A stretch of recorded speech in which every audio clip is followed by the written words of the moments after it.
చరణం కరవాణి శర్మదం తే చరణం వాణి చరాచరోపజీవ్యం కరుణామసృణైః కటాక్షపాతైః కురు మాం అంబ కృతార్థ సార్థవాహం. శారదా శారదాంభోజవదనా వదనాంబుజే సర్వదా సర్వదాస్మాకం సన్నిధిః సన్నిధిం క్రియాత్. విమలపటీ కమలకుటీ పుస్తక రుద్రాక్ష శస్తహస్తపుటీ కామాక్షి పక్ష్మలాక్షి కలిత విపంచీ విభాసి వైరించి వాగర్థావివ సంపృక్తౌ వాగర్థ ప్రతిపత్తయే జగతః పితరౌ వందే పార్వతీ పరమేశ్వరౌ. నారాయణ సమారంభాం వ్యాస శంకర మధ్యమాం అస్మదాచార్య పర్యంతాం వందే గురు పరంపరాం. నారాయణం నమస్కృత్య నరం చైవ నరోత్తమం దేవీం సరస్వతీం వ్యాసం తతో జయముదీరయేత్. యజ్ఞేశ అచ్యుత గోవింద మాధవ అనంత కేశవ కృష్ణ విష్ణో హృషీకేశ వాసుదేవ నమోస్తుతే. త్రయస్త్రింశత్కోటి దేవతా సహిత గంగాన్నపూర్ణాంబికా విశాలాక్షి భవానీ సమేత శ్రీ కాశీ విశ్వేశ్వర మహాజ్యోతిర్లింగాయ నమః. కాశీమాతకు నమస్కరిస్తూ గంగామాతకు అంజలిస్తూ సర్వదేవతాత్మకమైన విశ్వేశ్వర మహాజ్యోతిర్లింగానికి ప్రణమిల్లుతూ స్వామి సన్నిధిలో చెప్పుకు వస్తున్నటువంటి రుద్ర మహిమ. వ్యక్తావ్యక్త గుణేతరం పరతరం షట్త్రింశతత్వాత్మకం తస్మాదుత్తమ తత్వమక్షరమిదం చేయం సదా యోగిభిః. ఓంకారాది సమస్త మంత్రజనకం సూక్ష్మాతి సూక్ష్మం పరం శాంతం పంచమమీశ్వరస్య వదనం ఖం వ్యాపి తేజోమయం. ఆకాశమంతా వ్యాపించిపోయేట. చాలా అందమైన మాట అండి. ఇక్కడ 4 భూతాలు చెప్పి 4 భూతాల్లో ఆకాశము, 4 భూతాలు ఆకాశములో వ్యాపించి ఉన్నాయి అంటాం. 4 భూతాల్లో ఆకాశం వ్యాపించింది, 4 భూతాలు ఆకాశంలో వ్యాపించున్నాయి. కానీ ఆకాశం అన్నిటికంటే వ్యాపించింది. ఆకాశం కంటే వ్యాపించింది వస్తువు ఇంకోటి ఉందా అంటే ఆ వస్తువు పేరు బ్రహ్మము. ఆకాశం వరకే అర్థం అవడం కష్టం. ఆకాశం కంటే సూక్ష్మమైన, అందుకే కంవ్యాపి తేజోమయం అంటే ఆకాశమనందు కూడా వ్యాపించిన తేజస్వరూపుడు అంటే చైతన్య స్వరూపుడు అని అర్థం. ఇక్కడ ఆకాశమనందు కూడా అని ఎందుకన్నామంటే ఆకాశములో వ్యాపించాడంటే ఆకాశములో ఉన్న భూతముల యందు వ్యాపించాడు, భూతముల్లో ఉన్న ఆకాశంలో కూడా వ్యాపించాడు. అంటే దహరాకాశం బహిరాకాశం ఉభయత్ర వ్యాపించిపోయి ఉన్నటువంటి వాడు అంటే ఆకాశం కంటే సూక్ష్మమైన వాడు. ఇప్పుడు ఈ శ్లోకం జాగ్రత్తగా విన్నారు గనక ఎక్కడైనా కళ్ళు ముక్కు చెవి రంగు వర్ణం లేదు. మీరు గమనించండి. వ్యక్తము అవ్యక్తము ఆయన గుణములకు అతీతుడు. వ్యక్తావ్యక్త గుణేతరం. వ్యక్తము అవ్యక్తం అంటే కార్యము కారణము, కార్యకారణములకు అతీతుడు. అలాగే 24 తత్వాలు 36 తత్వాలు అని తత్వాలు లోకం విన్నిస్తే ఈ తత్వములన్నీ కలిగిస్తూ దానికి అతీతంగా ఉన్నాడు. అందుకే షట్త్రింశ తత్వాత్మకం తస్మాదుత్తమ తత్వం. 36 తత్వములుగా జగత్తు నడుపుతున్నవాడు 36కి పైన కూడా ఉన్నాడయ్యా. ఆయన అక్షరం నాసరహితుడున్నాడు, శాంతం సూక్ష్మాతి సూక్ష్మం అంటే ఇక్కడ రూపవర్ణన లేదు. అదే పంచముఖ ధ్యానంలో 5వ ముఖానికి రూపం ఉండదు. మీరు పశుపతినాథుడిని దర్శించుంటారు నేపాల్లో. 4 ముఖాలు ఉంటాయి, పైన ముఖం ఉండదు. అయితే మన అలంకారాల కోసం పెట్టేస్తుంటాం. ఇది తెలియక చాలా మంది ఎక్కడైనా పంచముఖార్థం లింగం కనబడితే బ్రహ్మదేవుడు ఏంటి అంటారు. బ్రహ్మదేవుడు కాదు, అది సజ్జోజాతాది వదనమడుతున్న శివలింగం. అది అసలు శివలింగం అంటేనే 5 ముఖాలు ఉన్నాయని అర్థం అండి. ఇంకోటి మీరు ఆలోచించక్కర్లే. శివలింగం ప్రతిష్ఠ చేశారు.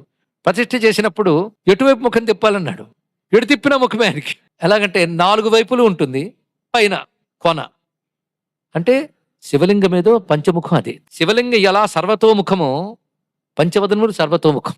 4 దిక్కులు చూస్తుంది, ఊర్ధ్వం చూస్తుంది, పైన చూస్తుంది. ఊర్ధ్వదృష్టి అంటారే అది. ఊర్ధ్వదృష్టి అంటే 4 దిక్కులు ప్రపంచం, ప్రపంచానికి అతీతం ఊర్ధ్వం. ఈ ప్రపంచాతీత తత్వం కూడా ఎవడో వాడు 5 ముఖాలుతున్నాడు. ఇప్పుడు 5 ముఖాలు మొత్తం కూడా. ఈ 5 ముఖాలు ఈ రోజు మనం గట్టిగా పట్టుకుని ఇంటికి వెళ్ళిపోతూ చాలు. ఎందుకంటే 5 ముఖాలు వాడు లోపల ఉన్నట్టు. ఇది పరిశీలించమన్నాడు.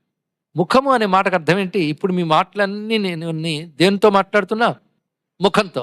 మీరు దేనితో వింటున్నారు? ముఖంతో. చేత్తో కాలుతో అనకండి. జ్ఞానేంద్రియ స్థానం ఇదే.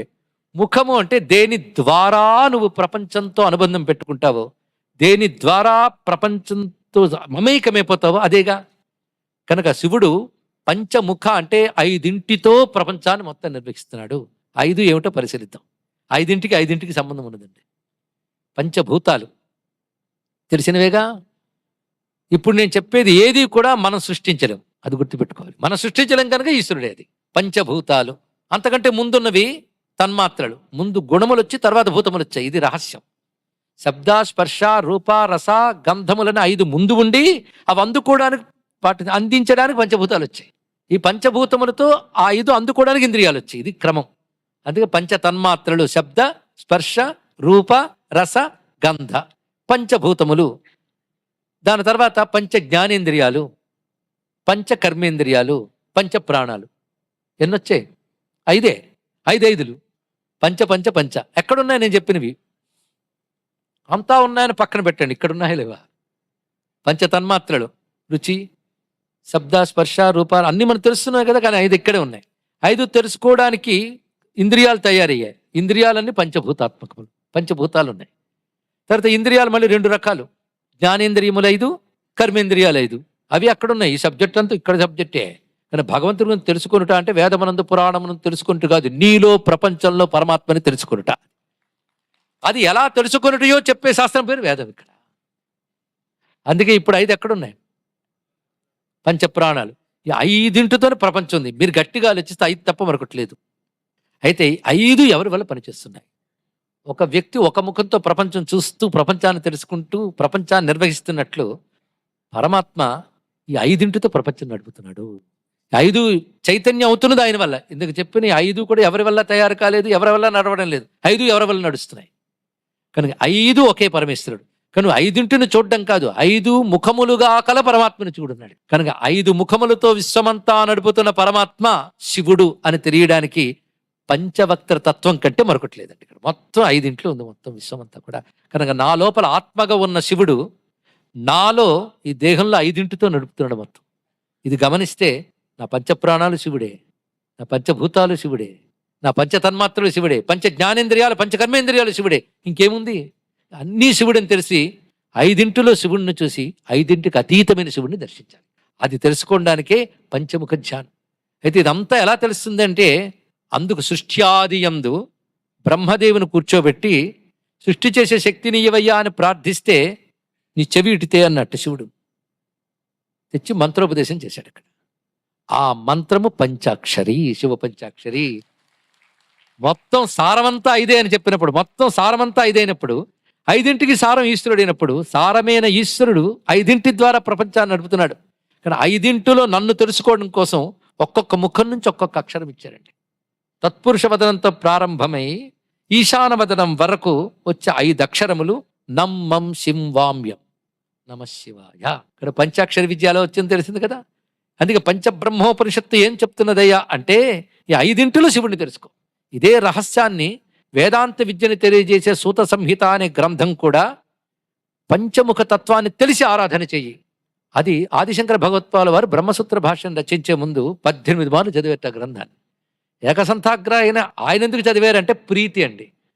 ఒక విషయం విన్నారు చదివారంటే తెలియక కాదు, విని ఆనందించడం కోసం వింటారు మహాత్ములు కూడా. అలాగా ఆ మహానుభావుడు అంత ప్రేమగా చదివి అప్పుడు సూత్రభాష్యం రచించాడు. అందుకే విద్యారణ్యులు వారు వేదమునకు భాష్యం రచించిన విద్యారణ్యులు వారు పురాణముల యందు స్కాంద పురాణంలో ఉన్న సూత సంహితకు మాత్రమే భాష్యం రచించాడు మహానుభావుడు. ఎందుకంటే అది వేదాంత విద్య కనుక. అందులో కొన్ని అధ్యాయాలు శివుణ్ణి ఆత్మగా తెలుసుకోవయ్యా, అప్పుడే నువ్వు తరిస్తూ శివోహం అనే స్థితి నీకు లభిస్తుంది. కనుక నీలో ఆత్మగా ఉన్న శివుడు 5 ముఖాలతో నిన్ను నడిపిస్తున్నాడు, 5 ముఖాలతో ప్రపంచం నడిపిస్తున్నాడు. అది తెలుసుకుని ఆ పంచముఖాల నుంచి వచ్చేటటువంటి సారభూతమైన మంత్రం. కనుకనే 5 మంత్రాలు చాలన్నాం పంచబ్రహ్మ మంత్రములు. పంచబ్రహ్మ మంత్రముల సారం పంచాక్షరి. ఇప్పుడు మొత్తం 11 అనువాకాల సారం రుద్రమని చెప్తూ 11 అనువాకాల సారమే కాదయ్యా, పంచబ్రహ్మ మంత్ర సారం కూడా అదే. కనుక సజ్జోజాతాది మంత్రములు ఒక్కడు చాలు అనుకున్నాం, దాని సారం పంచాక్షరి దొరికిపోయింది. మనం తరించాలి అంటే ఎన్ని అవకాశాలు ఉన్నాయో చూడండి. అంటే మొత్తం రుద్రమంతా ఏకరువు పెట్టలేకపోయినా పంచాక్షరి మంత్ర జపం చేస్తే చాలు సిద్ధి పొందిపోతాం. మొత్తం రుద్రుని యొక్క సారం ఉందిలో ఉంది అని చెప్తున్నాడు. అలాంటి పంచాక్షర రుద్రుల గురించి చెప్తూ సజ్జోజాతం అది ఇది చెప్పబడుతుంది. మహీ పూష రమా బ్రహ్మ త్రివృత్స్వర ఋగ్వేదో గార్హపత్యం మంత్రా సప్తస్వరాస్తథా వర్ణం పీతం క్రియాశక్తి సర్వాభీష్టఫలప్రదం. ఉపనిషత్తులోకి మనం ప్రవేశిస్తున్నాం. ఉపనిషత్తులో ఒక్కొక్క ముఖంలో ఏమున్నాయో చూపిస్తున్నాడు. 5 ముఖాలను మనం ఇలా ధ్యానం చేయవచ్చు. అది ముఖము అనగానే మనం వెంటనే అవయవాలు తయారు చేసేసుకుంటాం. అవయవాలు కాదు ఇక్కడ తెలుసుకోవాల్సినది, తత్వం. ఒక్కొక్క ఆకారం తత్వం చెప్తుంది. అందుకే భగవద్ ఆకారం అంటే తత్వాన్ని తెలియజేస్తుంది. అందుకే సద్గురువులు, మా గురువులు శివానందమూర్తి గారు ఒక మాట చెప్పారు. హిందువులు విగ్రహారాధకులు కాదు, తత్వారాధకులు అన్నారు. విగ్రహంలో ఒక్కొక్కడు ఒక్కొక్క తత్వాన్ని చెప్తుంది. నీకైతే కన్ను, ఈశ్వరుడి కన్ను దర్శన శక్తి. నీకైతే చెవి, ఈశ్వరుడి చెవి శ్రవణ శక్తి. అది అందులో ఉన్న విషయం. ఇది తెలిసి విగ్రహాన్ని పరిశీలించాలి, తత్వంతో తెలుసుకోవాలి. అది ఈశ్వరుడు ముఖములు అనగానే తత్వములు. ఇందాక చెప్పిన వీటన్నిటికీ అవి సంకేతములు. సజ్జోజాత తత్వంలో ముఖంలో మహి అంటే భూతత్వము, పూష అనబడే ఆదిత్యుడు, రమ అనే మహాలక్ష్మి, బ్రహ్మదేవుడు, అలాగే ఋగ్వేదము, గార్హపత్యము, మంత్రములు సప్తస్వరములతో ఉన్నాయి. అలాగే పీతవర్ణంతో ఇది ఉన్నది, క్రియాశక్తి అందులో ఉన్నది. అయితే ఇంత వర్ణించారు కదా, మాకేమిటి అంటే ఈ ముఖాన్ని ధ్యానిస్తే వచ్చే ఫలితం చెప్తున్నాడు. సర్వాభీష్ట ఫలప్రదం. దేన్ని? సజ్జోజాతం అంటే పూజాక్రమంలో మనం పశ్చిమ భక్తుల నుంచి వస్తున్నాం కనుక ఇది సరిపోయింది. అఘోర ముఖం. ఇందాక సజ్జోజాత ముఖంలో ఏ భూతం చెప్పబడిందండి? భూతం అంటే పంచభూతాల్లో. జాగ్రత్త విన్నారు. మహి, మహి అంటే భూమి. ఇక్కడ సలిలం. అక్కడేం చెప్పాడు? పూష సూర్యుడు. ఇక్కడ చంద్ర, అక్కడ రమ అన్నాడు. ఇక్కడ గౌరీ, గౌరీ స్వరూపం. అదేవిధంగా వేద ద్వితీయకం, 2వ వేదం ఇందులో కనబడుతున్నది. నీరదాభం మేఘంలా ఉన్నది. సాంద్రం దక్షిణాగ్ని ఉదాహృతం. అక్కడ చెప్పబడ్డ అగ్ని గార్హపత్యాగ్ని మొదటిది. దీనిలో దక్షిణాగ్ని అంటే వేదమునందు ఏవి ముఖ్యమో అన్ని వదనాలు ఉన్నాయి చూడండి. అందుకే 5 వదనాల్లో సర్వం ఉంది, ఇంకోటి ఏది అక్కర్లేదు మీకు. పంచాసద్వర్ణ సంయుక్తం స్థితి ఇచ్ఛాశక్తి క్రియాన్వితం. ముందు దాంట్లో సృష్టి అని చెప్పబడుతుంది, ఇక్కడ స్థితి అని చెప్పబడుతూ ఇచ్ఛాశక్తి క్రియాన్వితం. అలాగే శక్తి రక్షణ సంయుక్తం, సర్వ అఘౌఘ వినాశనం, సర్వ దుష్ట ప్రశమనం. ఈ ముఖాన్ని ధ్యానిస్తే దుష్టశక్తులు పోతాయి, పాపములు నశిస్తాయి, సర్వైశ్వర్య ఫలప్రదం, ఐశ్వర్యాలు వస్తాయి. ఏ వదనాన్ని ధ్యానిస్తే? అఘోర వదనాన్ని. ఇక 3వ వదనం వామదేవం. ఇదేం చేస్తుంది? మహాబోధదాయకం. ఇక్కడ సరస్వతి జ్ఞానం వస్తుంది. మహాబోధదాయకం, గొప్ప బోధని ఇస్తుంది, జ్ఞానం ఇస్తుంది. అందుకే వామదేవుడు ఋషి అన్నప్పుడు వామదేవుడు ఋషి అలాగున్నాడు, కానీ ఈ వామదేవుడే మంత్రద్రష్ట అని చెప్పవచ్చు ఇక్కడ. కనుక మహాబోధదాయకం, పావకాత్మకం. ఇది అగ్ని. ఇందాక జలము, పృథ్వయ అగ్ని. విద్యాలోక సమాయుక్తం. అక్కడ గౌరీ రమ చెప్పినట్టు ఇక్కడ విద్య యొక్క ప్రకాశమంతా ఉన్నది. భానుకోటి సమప్రభం, ప్రసన్నం, సామవేదాక్షం, గానాష్టక సమన్వితం. సామవేదంలో ఉన్న 8 విధాల గానరీతులు ఆ వదనంలో వచ్చాయి. ధీరస్వరం, ఆహవనీయం. మొదటిది గార్హపత్యం, 2వది దక్షిణాగ్ని, ఇప్పుడు ఆహవనీయాగ్ని. ఇది జ్ఞాన సంహార సంయుక్తం, శక్తిద్వయ సమన్వితం, వర్ణం శుక్లం తమో మిశ్రం. జ్ఞానశక్తి, సంహార శక్తి అన్నాడు. ఎందుకు అలా చెప్పాడు? మొదటి దాని క్రియాశక్తి, ఇచ్ఛాశక్తి, జ్ఞానశక్తి వచ్చింది. జ్ఞాన సంహారం అంటే జ్ఞానం రాగానే అనాత్మ విషయములన్నీ హరింపబడతాయి గనక జ్ఞానం సర్వసంహార శక్తి, ప్రపంచోపశమం అన్నట్లుగా అటువంటి శక్తి ఇది. వర్ణం శుక్లం, తెల్లని రంగుతో ఉంటుంది. పూర్ణబోధం స్వయం. అటువంటి ఈ ముఖాన్ని ధ్యానిస్తే సర్వ సౌభాగ్యదనృణాం సర్వకర్మ ఫలప్రదం. సర్వ సౌభాగ్యాలు ఇస్తుంది, సర్వకర్మ ఫలములు ఇస్తున్నది. ఇక తత్పురుషం. ఇది వాయుమండలం. పంచభూతాల్లో వాయుతత్వానికి వచ్చాం. 4వది. ఇది పంచాగ్నులతో కూడిన శక్తి దీని యందుంది. మంత్రశక్తులు నియమిస్తుంది. అథర్వవేద స్వరూపమైనటువంటిది. ఇది కోటి కోటి గణములకు అధ్యక్షముగా ఉన్నది. అఖండ బ్రహ్మాండ విగ్రహంగా ఉన్నది. ఎర్రని రంగుతో ఉంటుంది. ఈ ముఖాన్ని ధ్యానిస్తే సర్వాధివ్యాధి భేషజం. ఆదివ్యాధులు తొలగుతాయి, మనోరోగాలు, శరీర రోగాలు కూడా పోతాయి. ఇప్పుడు మనం ఒక్కొక్కటి ధ్యానించడం వల్ల వచ్చిన ఫలాలు దగ్గర తీసుకుని రాసుకుంటే ఇంకేం కావాలంటే మనకి అన్ని ఫలాలు ఇక్కడ లభిస్తున్నాయి. ఇది సర్వకారణ శక్తిగా చెప్పబడుతున్నది. అవస్థ త్రితయాతీతం, తురీయం, సత్య సుఖం. ఇది తత్పురుషం గురించి చెప్తూ తర్వాత ఈశానం. ఈశానం వచ్చేటప్పటికల్లా ఆకాశాత్మకం. అక్కడ వరకు వాయుతత్వం వచ్చింది. ఈశాన ఆకాశతత్వంగా చెప్పబడుతుంది. అది అవ్యక్తం, ఓంకారస్వర భూషితం. మిగిలిన 4 వేదాలైతే ఇది కేవలం ఓంకారస్వరం. సర్వదేవమయం, శాంతం, అకారాది స్వరాధ్యక్షం, ఆకాశమయ విగ్రహం. ఆకాశం నుంచి అక్షరాలు వచ్చాయి అన్నారు కదా, సర్వశబ్దములు. అది ఈశానముఖం. అటువంటి ఈశానముఖం ఇది పంచకృత్యాలు నియంత్రించే ప్రధాన ముఖం. ఈశాన అటు నుంచి మిగిలిన మనకి. ఈశాన ఏ కన్ను, ముక్కు, చెవి ఉండవండి. ఈశాన ముఖం అది నిరాకారతత్వం, ఆకాశంలో ఉంటుంది. మిగిలిన 4 కూడా 4 దిక్కులు ఈ విధంగా ఉన్నాయి. కానీ 4 భూతములైతే 5వ భూతమైన ఆకాశభూతం ఈశాన. కానీ పంచభూతాలు ఎవడు శివుడు? పంచభూతాలు శివుడే, పంచభూతాలకు అతీతుడు. కనుకని ఇక్కడ ఒక మాట చెప్తాడు, పంచబ్రహ్మాత్మకాతీతో భాసతే స్వస్వతేజస. తర్వాత మాట చెప్తున్నాడు, పంచభూతాత్మకుడై పంచభూతములకు అతీతుడి శివుడున్నాడు. కానీ శివుడిని 2 విధాలుగా తెలుసుకో. పంచతత్వములు ఎందున్నాడు, పంచతత్వములకు అతీతుడుగా ఉన్నాడు. నువ్వున్నది పంచతత్వంలో, ఒప్పుకున్నావా లేదా? కనుక ముందు నువ్వున్న పంచతత్వంలో శివుణ్ణి పట్టుకోగలిగితే కనుక పంచతత్వాలు వదిలి శివుణ్ణి పట్టుకుంటాం. అది పట్టుకుంటే మోక్షం అండి. కనుక 5 ఎవడివో వాడు శివుడు. 5 ముఖాలు. ఇందులో మీరు గమనిస్తే ఒక్కొక్క ముఖానికి ఒక్కొక్క రంగు. ఇందులో వచ్చింది ఎరుపు, నలుపు, అదేవిధంగా తెలుపు, మిశ్రవర్ణం ఒకటి వచ్చింది. ఇంకొకటి శుద్ధ స్ఫటిక వర్ణం పైన ఉన్నది. ఏమిటి ఈ తత్వం అంటే, ఎరుపు, నలుపు, తెలుపు అంటే చాలా మందికి అప్పుడు తెలిసిపోయి ఉంటుంది. రజోగుణం, తమోగుణం, సత్వగుణం. ఈ 3 ప్రకృతిలో శోభ ఏర్పడినప్పుడు వస్తాయి. ప్రకృతి ఏర్పడక ముందు ఇవి సామ్యావస్థలో ఉంటాయి. గుణత్రయ సామ్యావస్థ అంటారు. అది ముందు ఉంటుంది. పరమేశ్వరుడు సృష్టి చేయాలనుకున్నప్పుడు దానిలో క్షోభ ఏర్పడి 3 విడివిడిగా వెలువడతాయట. ఆ స్థితి 4వది. కనుక 3 గుణాలు కలిసిన స్థితి ఒకటి. కనుక 4 ముఖాల్లో 3 రంగులు, 3 గుణాలు, 4వది సామ్య స్థితిని తెలియజేస్తుంది. అతను గుణాలకు అతీతుడు అనేది 5వదాన్ని తెలియజేస్తుంది. ఇక్కడ మొత్తం పంచభూత తత్వం, అతీత తత్వంలో 3+1+1 త్రిగుణాల సామ్య స్థితి, 2కి అతీతమైన స్థితి. ఎన్ని ఉన్నాయో చూడండి పంచతత్వం. అంతేకాదు, నువ్వు మంత్రములన్నీ ఒక దగ్గరికి తెచ్చుకో. ఏది? వైదికమైనవి, శాస్త్రీయమైన మంత్రాలు. ఏవో పనికిమాలిన మంత్రం ఇప్పుడు కొత్త వస్తున్నాయి. కొత్త దేవుళ్ళు, కొత్త పేర్లు, కొత్త మంత్రాలు, కొత్త అనారోగ్యాలు, కొత్త స్థితి. ఏం చేస్తాయి అన్నీ? శాస్త్రబద్ధమైన మంత్రములు మీరు విభాగం చేస్తే 5 ఆగమాలండి. అంతకు మించి ఎక్కువేం లేవు.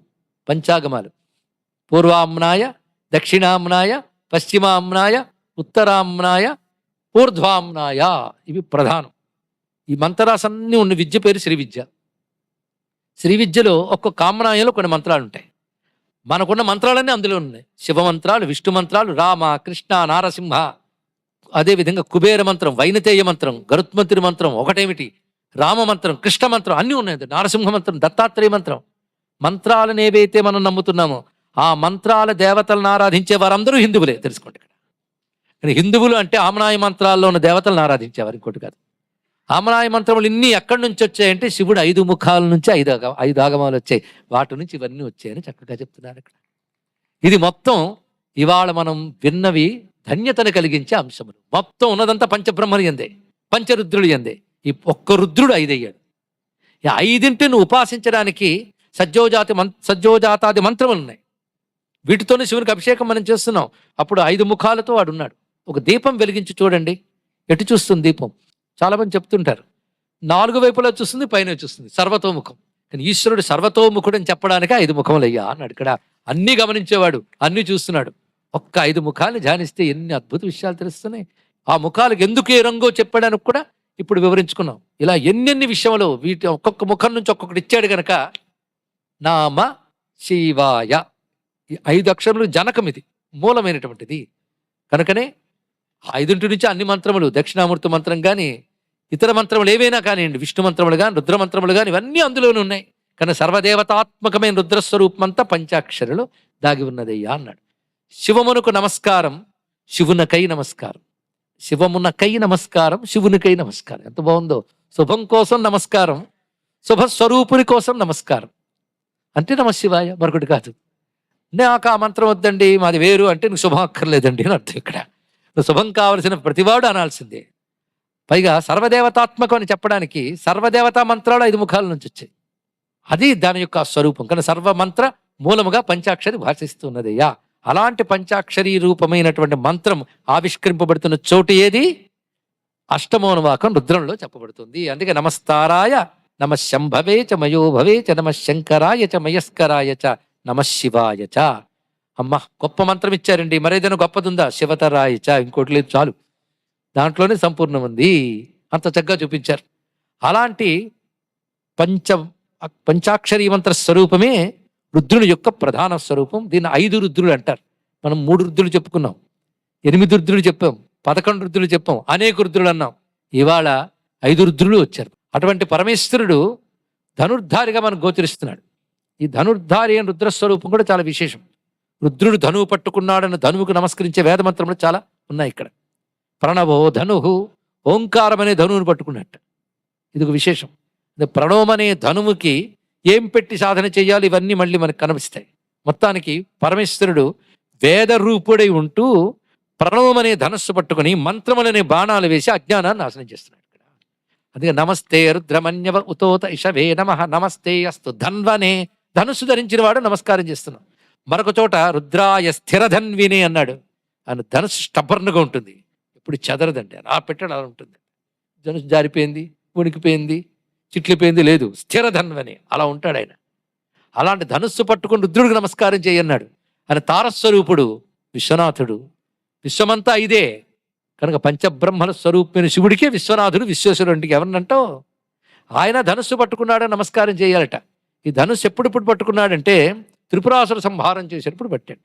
కొందరంటారు చమత్కారంగా త్రిపురాసుర సంహారం చేసిన తర్వాత దేవతలందరూ చూస్తే నమస్తే అస్తు ధన్వనే నమస్కారం చేసేట. అంటే స్తోత్రం అంతా ఎవరికంటే త్రిపురాసుర సంహారం చేసిన శివునికి. ఆయన సంహారం చేయకముందు కూడా రుద్రమంత్రం ఉంది. అంటే ఇక్కడ ఎలా చెప్పుకోవాలంటే త్రిపురాసుర సంహారం చేసి నిలబడ్డ రుద్రునికి దేవతలందరూ నమ్మకం చదివారని అర్థం. అప్పుడే పుట్టిందని కాదు ఇక్కడ అర్థం. అయితే ధనుస్సు ధరించి రుద్రుని ఒక్కసారి నమస్కారం చేసుకుని ఎక్కడున్నాడు, ఇక్కడే ఉన్నాడండి. మనం ఉన్న చోటు సామాన్యం కాదు. ప్రతిరోజు చెప్తున్నాం, స్పృహలోకి తెచ్చుకోండి. ఎన్ని పుణ్యాలు చేస్తే గాని కాశీలో ప్రవేశించడం. కాశీలో అంతర్గేహంలో మనం ఉన్నాం. ఈ అంతర్గేహంలో విశ్వనాథ స్వరూపం ఇది. అలాంటి చోట కూర్చుని విశ్వనాథుడు ఒళ్ళో విశ్వనాథుడి తత్వం చెప్పుకోగలుగుతున్న విశ్వనాథుడి దయ వల్ల, మరొకటి కాదు. ఆయన్ని ధనుస్సు పట్టుకుని రుద్రుడిగా ధ్యానం చేయమన్నారండి. ఏమిటా ధనుస్సు అంటే కాశీయే ధనుస్సు అన్నాడు. కాశీ నగరి ధనుర్వల్లి గంగ నారి కోటి యుగ్మంబు లోలార్క కుదరధరులు వృషము బాణంబు లక్ష్యంబు వృజినరాజి విశ్వనాథుండు ధన్వి ఉర్వీ కళత్ర అంటాడు శ్రీనాథ మహాకవి. కాశీ ధనురాకారంలో ఉంటుందండి, ధనుస్సాకారం. మీరు ఒక్కసారి గంగలో పడవ మీద కూర్చొని ఒక్కసారి చూస్తే కాశీ ఒక ధనుస్సులా ఉంటుంది. కాశీ ధనుస్సులాగా ఉంటే గంగ ఎలా ఉన్నదంటే నారిలా ఉంది, ధనుస్సు పెట్టినటువంటి నారిలా ఉంది. నారి ధనుస్సుకి ఆ అంచుని ఈ అంచుని కడుతుంది కదా, దాన్ని కోటి అంటారు. ఆ రెండు అంచులు ఏమిటయ్యి అంటే కోటి యుగ్మంబు లోలార్క కుధరధరులు. కుధరధరుడు అంటే పర్వతధారి నగధారి అయినటువంటి విష్ణువు. అర్కుడు అంటే సూర్యుడు. కోటి యుగ్మంబు లోలార్క కుదరధరుడు. సరిగ్గా అసీఘాట్ ఏది ఉందో అక్కడున్నాడు లోలార్కుడు. అక్కడ ఈ ధనుస్సు యొక్క ఒక అంచు ఉంది. ఇంకో అంచు ఎక్కడున్నదయ్యా అంటే ఆదికేశవుడు అని వరణానది గంగతో కలిసే చోటు ఉన్నాడండి. వరణ గంగతో కలిసే చోటు ఉన్న ఆదికేశవుడు ఒక కోటి ఒక అంచు, అసీతో గంగ కలిసే చోట ఉన్నటువంటిది లోలార్కుడు మరొక అంచు. ఈ మధ్యలో ఉంది కాశీ వారణాసి. కనుక వారణాసి ధనుస్సుగా ఉంటూ ఉంటే ఒక అంచు అదే, ఒక అంచు ఇదే గంగ నారి అయితే ధనుస్సు బాణం ఏమిటయ్యా అంటే వృషము బాణం. ధర్మాన్ని బాణంగా పట్టుకుంటాడు. అన్ని సెట్ అయ్యి కానీ ఎక్కువ పెట్టేవాడెవడు? ధన్వనే వృషము బాణంబు, ఆయన ఎక్కువ పెట్టగలడు. నువ్వు ఆ స్వరూపాన్ని చూస్తూ ఉండు. ఎక్కువ పెట్టి దేని మీదకి టార్గెట్ చేశాడు ఆయన, దేనికి తగిలితే దగ్ధమే కూర్చుంటుంది. అది లక్ష్యంబు వృజినరాజి. నువ్వు పోగు చేసుకున్న పాపములన్నీ అక్కడ కొండల్లా ఉంటే పరమేశ్వరుడు కాశీ అనే ధనుస్సును తీసుకుని గంగా అనే నారితో ధర్మం అనే బాణంతో నీ పాపరాశిని దగ్ధం చేస్తున్నాడు అని వర్ణించాడు. అటువంటి రుద్రునికి నమస్తే అస్తు ధన్వనే నమస్కారం చేసుకుంటే ఇవాళ పరమేశ్వరుడు మన కోసం పంచాక్షరి స్వరూపం, పంచాక్షరి ఎక్కడి నుంచి వచ్చిందో పంచరుద్రులు లేదా పంచబ్రహ్మల తత్వాన్ని చెప్పుకోవడానికి అనుగ్రహించాడు. అలాంటి పంచబ్రహ్మతత్వాన్ని సజ్జోజాతాది మంత్రముల ఆధారంగా మనం చెప్పుకుని, అదేవిధంగా పంచబ్రహ్మ ఉపనిషత్ ఆధారంగా కూడా వీటన్నిటికీ మనం వ్యాఖ్యానం చేసుకున్నాం. పంచబ్రహ్మ ఉపనిషత్ సార వాక్యాలు చెప్పుకున్నాం. ఇవాళ శివానుగ్రహంతో పంచాక్షరి తత్వాన్ని గ్రహించాం. రుద్ర మహిమలో పంచాక్షరియే రుద్రమహిమ, ఇంకేం కావాలి? కనుక రుద్రం అంతా విని మర్చిపోయినా పర్వాలేదు, అలాగని మర్చిపోయే ప్రయత్నం మాత్రం చెయ్యకండి. ఇక్కడ 5 అక్షరాలు ఇంటికి పట్టుకెళ్ళిపోండి అంతే. నమఃశివాయ, శివాయ నమః. ఏదన్నా మనం ధన్యులమవుతున్నాం. అటువంటి విశేషమైనటువంటి